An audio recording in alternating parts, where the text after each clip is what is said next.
उसी हिसाब से उसको दिखता है वैसी कि नजरें बदली नजारे बदल गए और दृष्टि बदली तो नजारे बदल गए। दृष्टि से ही सब कुछ चल रहा है। तो प्रेमियों, हमारी तुम्हारी भावना गुरु के प्रति कितनी है, ये विचार करना चाहिए। आप लोग बड़े अच्छे हो, अभी कहा कि आप लोग थोड़ा 10 मिनट का लंच ले लो, तो कोई उठा नहीं है। इसका मतलब आपको सत्संग बड़ा अच्छा लग रहा है और भर भर के पी रहे हो। लेकिन प्रेमियों, ऐसा मत करना कि यही पीना फिर आगे जाके छोड़ देना, ऐसा मत करना। पी रहे हो, असर जरूर हो उसका। भाई कोई दवा खाई तो उसका असर होना चाहिए, ना कि वो दवा वहीं पे उगल दो। भंडारा खा के सीधे चल दिए, अब टाटा बाय बाय हो गई, सत्संग की सब बातें भूल गई।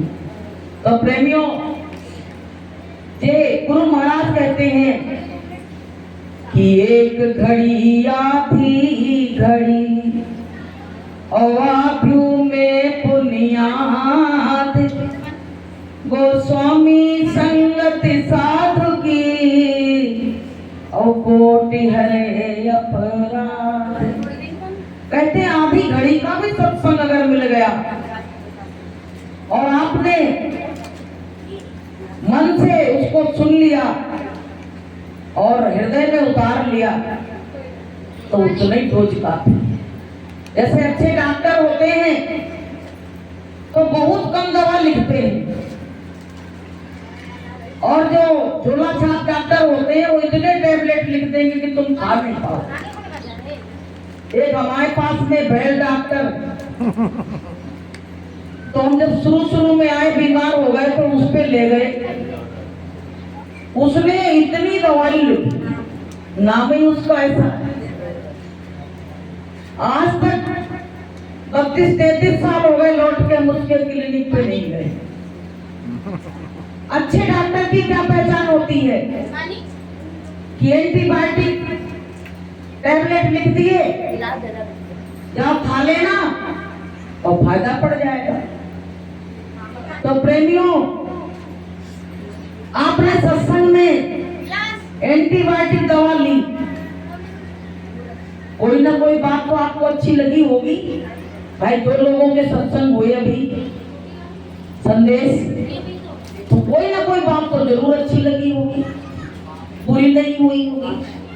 पूरी तो किसी को नहीं अच्छी लगती, लेकिन एक आध बात तो जरूर अच्छी लगी होगी। तो हमको क्या चाहिए कि उन बातों को अपने हृदय में रखें, और वही बातें तो हमको आगे काम आएंगी। गुरु महाराज ने क्या कहा था कि जब आगे वक्त ऐसा आएगा तो ये सत्संग के वचन ही काम आएंगे। जब तुम रास्ते में फंसोगे, तुमको कोई रास्ता नहीं मिलेगा, तो ये सत्संग के वचन ही तुमको मालिक की याद दिलाएंगे। बोलिए प्रेम से। उसके लिए क्या कहा गया है कि गुरु बचनों को रखना संभाल के, गुरु बचनों में गहरा राज है, जिसने जानी है महिमा गुरु की, उसका डूबा कभी ना जहाज है। गुरु बचनों को रखना संभाल के, गुरु बचनों में गहरा राज है, जिसने जानी है महिमा गुरु की, उसका डूबा कभी ना जहाज है। बीज पड़े अंकुर ना फूटे, ऐसा कभी नहीं हो सकता। बीज पड़े अंकुर ना फूटे, ऐसा कभी नहीं हो सकता। ज्ञान जगे विवेक कभी नहीं हो सकता। ज्ञान जगे और विवेक न आए, ऐसा कभी नहीं हो सकता। उसकी ज्योति से रोशन जहान है, गुरु दुनिया में कितना महान है।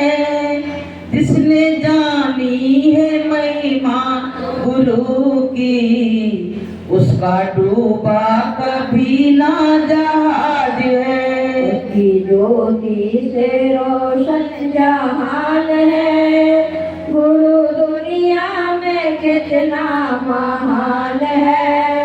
जिसने जानी है महिमा गुरु की, उसका डूबा कभी ना जहाज है। तो प्रेमियों, जिनको जिनको गुरु के वचन आज भी याद हैं, उनके जीवन रूपी गाड़ी डूब नहीं सकती। और जो भूल गए, कहने लगे गुरु अब दिख ही नहीं रहे, अब तो अपने मन का काम करो। अंकुश बहुत बड़ी चीज होती है। जिसपे अंकुश होता है, चाहे जानवर हो और चाहे इंसान हो, जो अंकुश में चलते हैं उनका घर और परिवार अच्छा चलता है। और जो अंकुश से हट जाते हैं उनका परिवार बर्बाद हो जाता है। प्रेमियों, अगर जानवरों में मसूका वगैरह जो लगाते वो ना लगाएं और लगाम ना लगाएं, तो जाने कितनों को मार देगा। मारेगा कि नहीं मारेगा? गाड़ी में ब्रेक ना हो तो गाड़ी जाने कितने लोगों का एक्सीडेंट कर देगी। जीवन में गुरु का सानिध्य ना हो अगर, तो हम लोग भी अपने जीवन को पता नहीं बिना ब्रेक की गाड़ी जैसे कहां ले जाके ठोक देंगे, जाने कहां ले जाके उसको गिरा देंगे। इसलिए हमारे जीवन में गुरु होना बहुत जरूरी है। गुरु जिसके जीवन में नहीं है, उसके जीवन में संयम नहीं है। तो प्रेमियों, जैसे बिना ब्रेक की गाड़ी बेकार है, ऐसा बिना गुरु के जीव बेकार है। इसलिए हमको जीवन में गुरु बनाना बहुत जरूरी है। अच्छा, एक बात बताओ, आप लोग, हम सब लोग ये जानते हैं कि हम सब मरेंगे। सबको मालूम है कि मौत तो आएगी। कोई ऐसा व्यक्ति नहीं है जिसको मालूम ना हो कि मौत नहीं आएगी। तो मौत आएगी, उसके लिए कुछ इंतजाम भी तो करना पड़ेगा। मौत आने का कुछ इंतजाम तो करना पड़ेगा, कोई साथी तो बनाना पड़ेगा। यहाँ के तो बहुत साथी बने हैं। यहाँ भी कोई बात हो तो कहते हमारे रिश्तेदार आ जाएंगे, अभी एक को मार के डाल देंगे। लेकिन जब काल आएगा तब कौन रिश्तेदार जाएगा जी? बताओ, पहले कोई जाएगा? तो वहां जाने के लिए हमको गुरु की आवश्यकता पड़ेगी। इसलिए हमको जीवन में गुरु बनाना जरूरी है। उसमें कहा है कि तुम यहाँ के जो मुकदमे लड़ते हो, कोई तुम्हारा केस फंस जाता है तो क्या कहते हो? कोई अच्छा वकील करो, कोई अच्छा वकील करो तो तुम्हारा मुकदमा तुम जीत जाओगे। ऐसे प्रेमियों, ये जीवात्मा जन्म और मरण का जो केस फंसा हुआ है, इसके बीच में भी तो हमको कोई वकील करना पड़ेगा, तभी तो वो बंधन टूटेगा। नहीं तो बार बार जन्मना और बार बार मरना, ये सर्किल जाने कब तक, कब से चलना। इसको काटने के लिए अब तक कोई हमको मिला ही नहीं ऐसा कि जो मेरे जन्म और मरण का बंधन काट दे। इसके लिए गुरु महाराज आए हुए हैं। गुरु महाराज ने कहा, बच्चों, मैं तुम्हारे केवल जन्म और मरण का बंधन काटने के लिए इस धरा पे आया हूं। कहा है उसमें कि तेरो जन्म मरण मिट जाए, गुरु को नाम सुमर प्यारे। तेरा जन्म मरण मिट जाए, गुरु का प्यारे, नाम सुमर प्यारे गुरु का, नाम सुमर प्यारे, नाम सुमर प्यारे गुरु का, नाम सुमर प्यारे। तेरो जन्म मरण मिट जाए गुरु को नाम सुमर प्यारे। तेरा जन्म मरण मिट जाए गुरु का नाम सुमर प्यारे।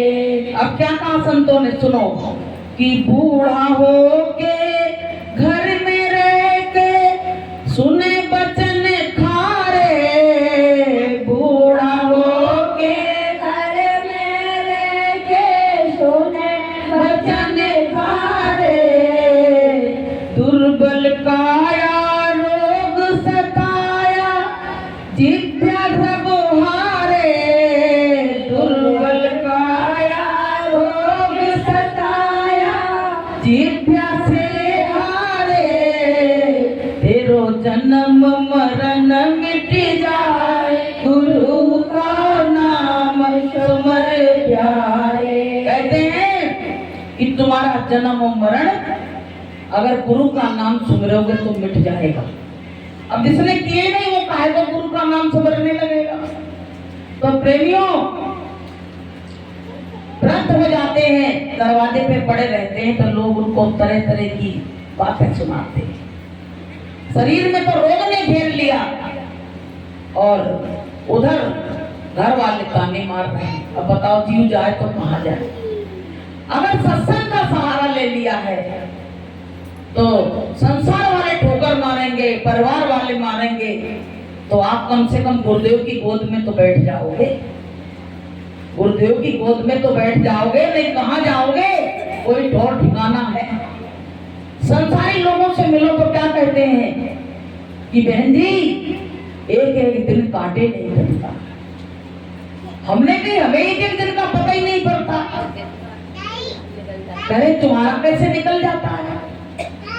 तो हमने पता क्या कहा कि संतन के संग लागरी तेरी अच्छी बनेगी, संतन के संग लागरी तेरी अच्छी बनेगी, अच्छी बनेगी तेरी बिगड़ी बनेगी, अच्छी बनेगी तेरी बिगड़ी बनेगी, जाग जाए तेरे भागरी तेरी अच्छी बनेगी, जाग जाए तेरे भागरी तेरी अच्छी बनेगी, संतन के संग लागरी तेरी अच्छी बनेगी, संतन के संग लागरी तेरी अच्छी बनेगी। तो करेंगे संतन के संग क्या है, क्या मिलेगा संतों के संग। संत तो इंसान है। तो हमने कहा ये दुनिया वाले इंसान नहीं है, इनके संग लगे तो क्या मिलेगा। भाई भगवान राम आए जब तो क्या उनके 4 हाथ 4 पैर थे। आप जो उनका स्वरूप देखते हो तो क्या 4 हाथ 4 पैर हैं उनके, वो तो इंसान जैसे ही है। कृष्ण भगवान है वो इंसान जैसे ही दिखते हैं।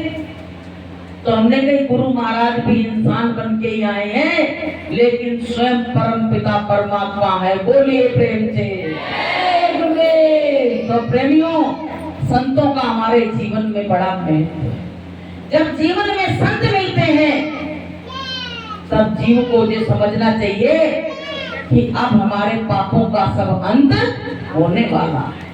अब तो हमें संत मिल गए तो हमारे पापों का सब अंत होने वाला है। देर अबेर हर जीव को गुरु महाराज अपने धाम ले जाएंगे। देर जरूर लगेगी, लेकिन चाहे जितनी देर लगे, उन्होंने क्या किया है, हर जीव को अपने अंडर में कर लिया है। कैसे कर लिया।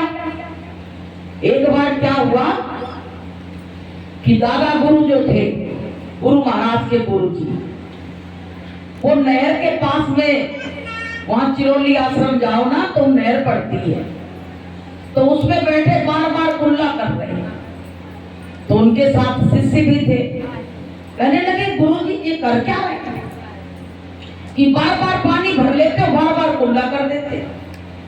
तो बोले पता है इसमें बहुत सारे जीव पड़े हैं पानी में, तो मैं बार बार कुल्ला करता हूँ, इसके स्पर्श से ये सारे जीव मनुष्य बन जाएंगे। बोलिए प्रेम से। अब बताइए इतने सारे जीवों को एक एक को कैसे क्या करते, कौन कौन को छूते क्या करते। तो उन्होंने क्या किया, कुल्ला कर करके उनको ऐसा कर दिया कि वो जब उसमें से निकलेंगे तो इंसान बनेंगे। अब बताइए इतने सारे इंसान बन जाएंगे। और गुरु महाराज ने एक काम और किया, जो हमारे मन में विचार उठते वो बात हम बता रहे हैं कि पहले गुरु जब कोई नामदान लेने जाता था तो उसकी बहुत बड़ी परीक्षा सेवा सब होती थी, तब नामदान मिलता था। और गुरु महाराज ने क्या किया, ऐसी चाल चली कि खेत तैयार नहीं है और बीज डाल दिया। लेकिन संतों का डाला हुआ बीज कभी निष्फल नहीं जाता। कि सुमिरन का हल जोतिए और बीजा नाम लगाए और खंड ब्रह्मांड सूखा पड़े तो कबू न निष्फल जाए। कभी कभी किसान बीज डालता है तो कहता है अब की फसल बेकार हो गई, लेकिन कभी कभी वो दबा हुआ बीज भी उग गया था, तो वो तो किसान का बीज है। लेकिन संतों ने जो बीज डाला वो कभी निष्फल नहीं जा सकता है। तो गुरु महाराज ने क्या किया कि ये काल के जीव ना बन जाए तो सबको नामदान दे डाला, सबको नामदान दे डाला। इस जन्म में नहीं तो अगले जन्म में, अगले में नहीं सही तो उससे अगले में। भाई 4 जन्म की भक्ति बताई गई है कि प्रथम जन्म गुरु भक्ति करे। एक जन्म तो ढूंढने में लग जाता है और बहुत लोगों को तो मन में इच्छा ही नहीं उठती है कि हम ढूंढे गुरु को, लेकिन गुरु ढूंढने से नहीं मिलता।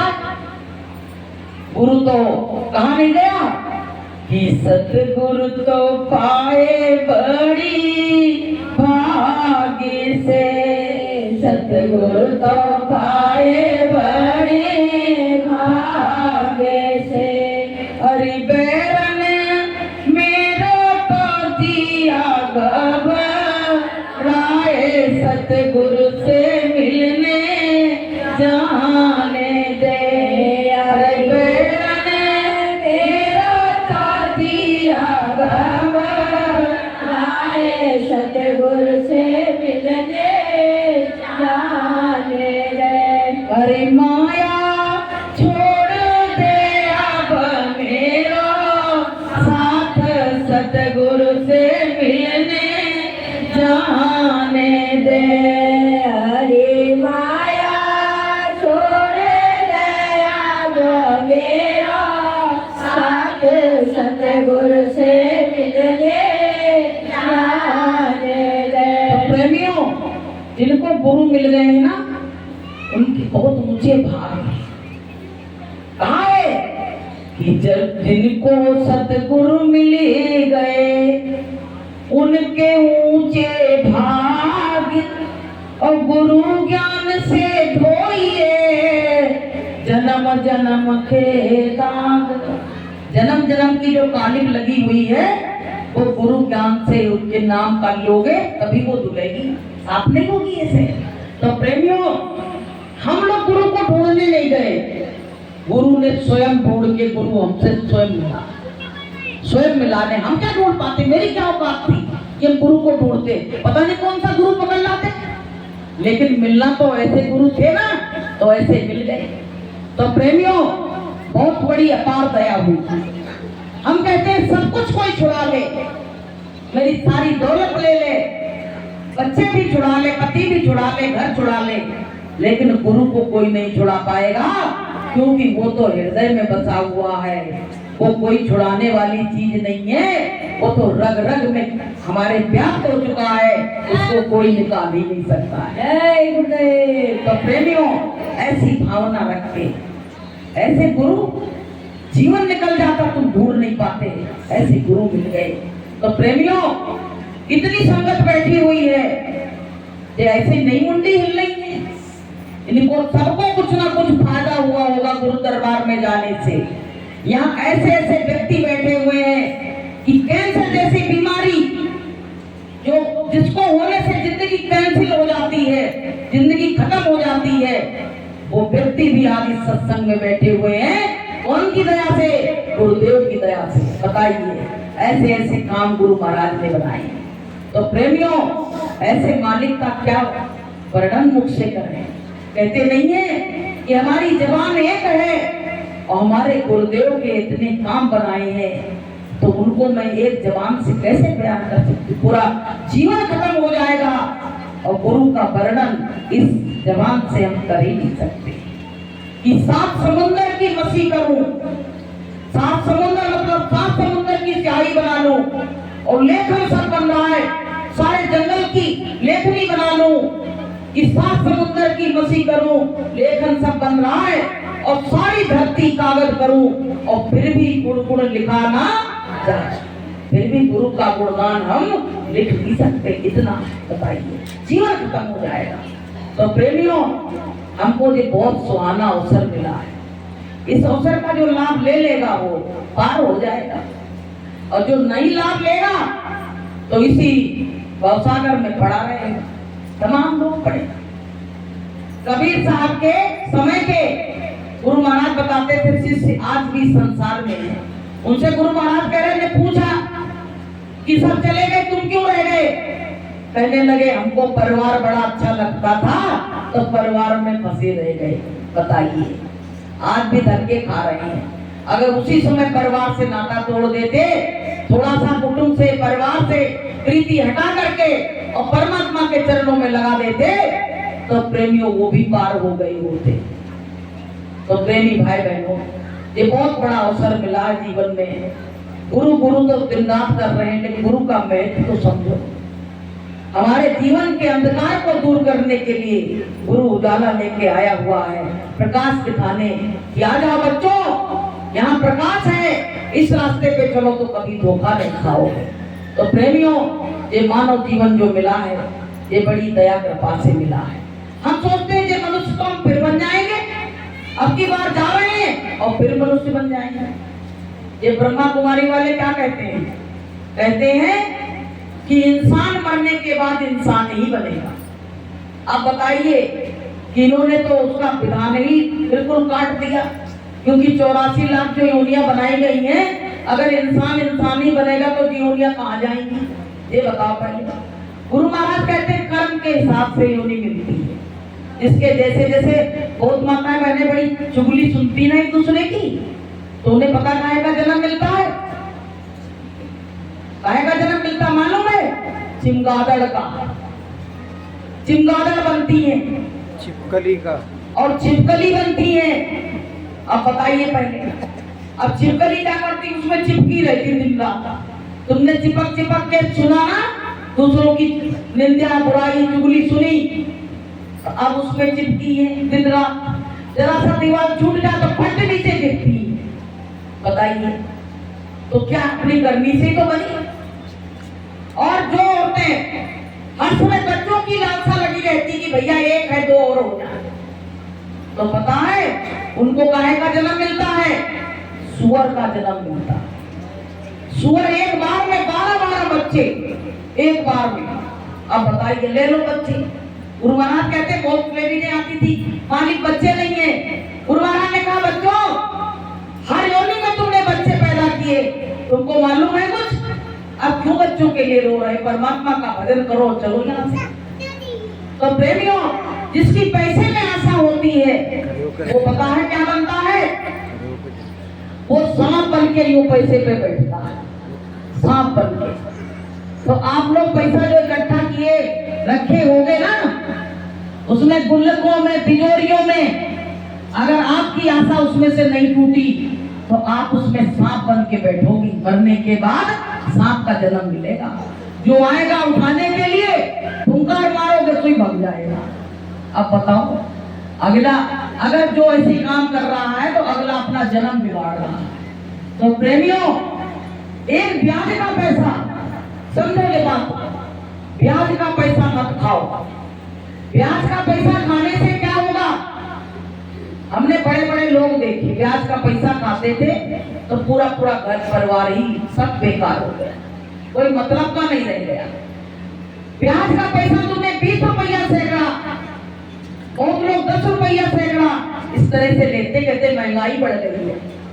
आप ये बताइए, तो मूल तो दे नहीं पाया और तुम्हारा ब्याज का समय फिर आ गया देने के लिए। आप बताओ वो कैसे दे रहा, उसकी कोई मजबूरी है। अब तुम उसको ले रहे, तुम्हारे बच्चे उस धान्य को खाएंगे तो उनकी मति कहाँ से सही रहेगी? फिर कहते हो हमारे घर में लड़ाई होती है, हमारे घर में झगड़ा होता है, बहू हमें रोटी नहीं देती। अगर इस तरह का पैसा आया तुम्हारे घर में तो कभी तुम्हारे घर में खुशहाली आने वाली नहीं है। एक बार क्या हुआ, एक व्यक्ति था वो ब्याज पे पैसे देता था तो किसी ने उसका ब्याज नहीं दे पाया तो उसके घर का सारा सामान उठा के और लेके चल दिया। इतना सामान कि वो उस पे उठे नहीं। तो एक महात्मा जी जा रहे थे तो वो समझे कोई ऐसे एरा गहरा होंगे तो बोले तुमको हम मजदूरी दे देंगे, तुम ये सामान उठा के मेरे घर तक रख दो। तो संत महात्मा को प्रेरित करते हैं, वो अपने लिए तो कुछ करते नहीं है। कहने लगे चलो मैं चलता हूँ तुम्हारा सामान रखवा दूंगा। बोले बड़ा सामान ले आए। अरे बोले ब्याज पे पैसे ले गए या पैसे नहीं दिए? तो आज मैंने पूरा सामान उसका जब्त कर लिया। तो महात्मा जी ने जैसे सामान रखा चल दिए। अरे महात्मा जी पानी तो पीते जाओ, थोड़ा सा बैठ लो, हवा खा लो। महात्मा जी बोले ऐसे घरों में मैं पानी नहीं पीता हूँ। बोले क्यों? बोले तुम कुधान्य खाते हो, ब्याज का पैसा खाते हो और तुम्हारी तो 7 दिन में मृत्यु आने वाली है, तुमने ये किया क्या? अब वो घबरा गए, कहने लगा महात्मा जी 7 दिन में मर जाएंगे, हमने तो तमाम पैसा इकट्ठा करके रख लिया। बोले अब क्या करें ये बताओ। और सही बात हुई कि 7 दिन में उसकी मौत भी आ गई। तो महात्मा जी ने कहा, अभी बताया ना कि एक घड़ी आधी घड़ी और आधियों में पुण्यात गोस्वामी संगत साथ की कोट रहे अपराध। एक घड़ी मिला केवल सामान रख के संत उनके साथ गए। एक घड़ी के मिलने से क्या हुआ पता है? जब उसकी मृत्यु आई उसने पूछ लिया तो हम क्या करेंगे?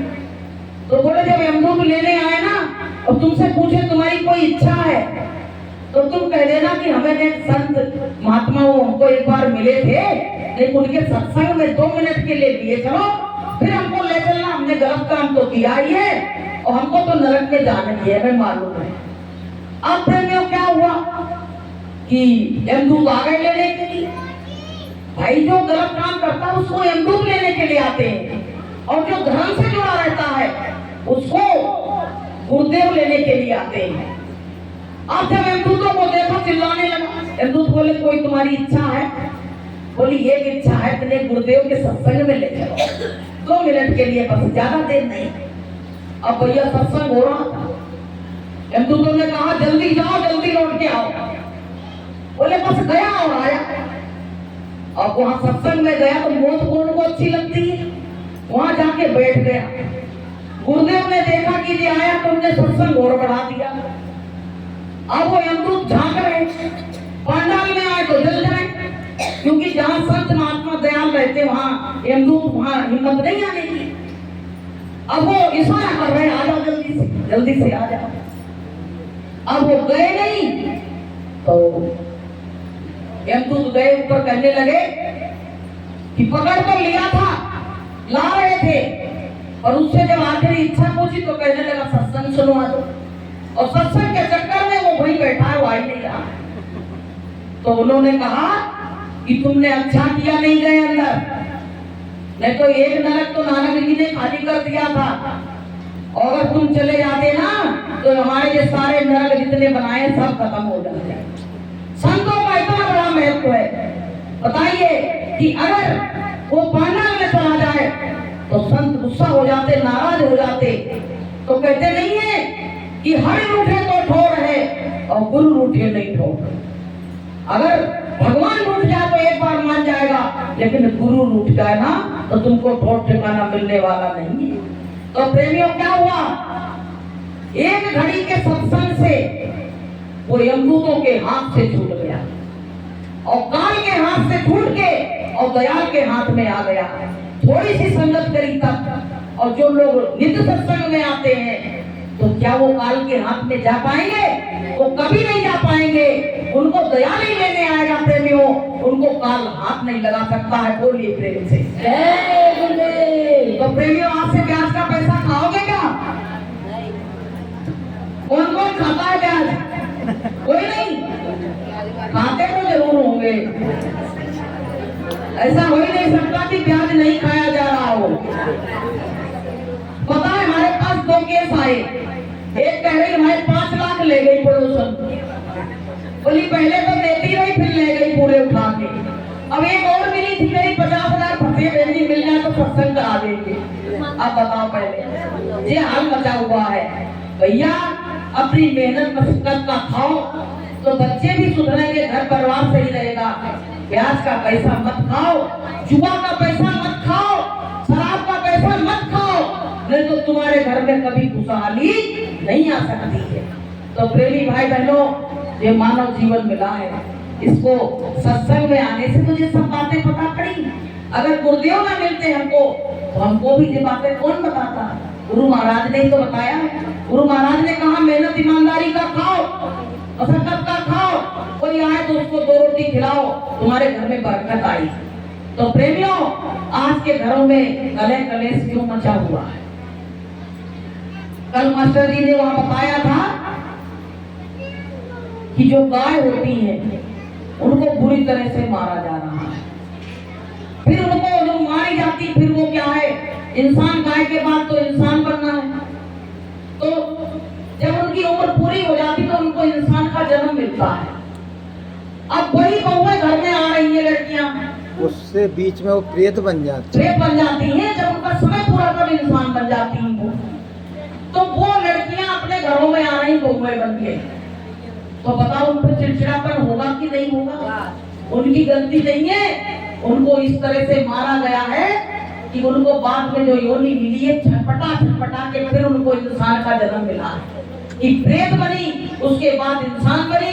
तो बताइए, उनके अंदर तो आजकल का कोई भी इंसान हो तुम देखना लड़ाई के मूड में घूमता है, क्योंकि वही सब इंसान बन के आ रहे हैं, तभी तो ये सब वातावरण बदल गया है। तो प्रकृति जो है नाराज हो चुकी है प्रेमियों, प्रकृति रूपी माँ नाराज हो गई है और वो कह रही है मैं तो बीन के अब मारूंगी। तो प्रेमियों, अब आपको क्या चाहिए कि संतों की शरण में आ जाओ।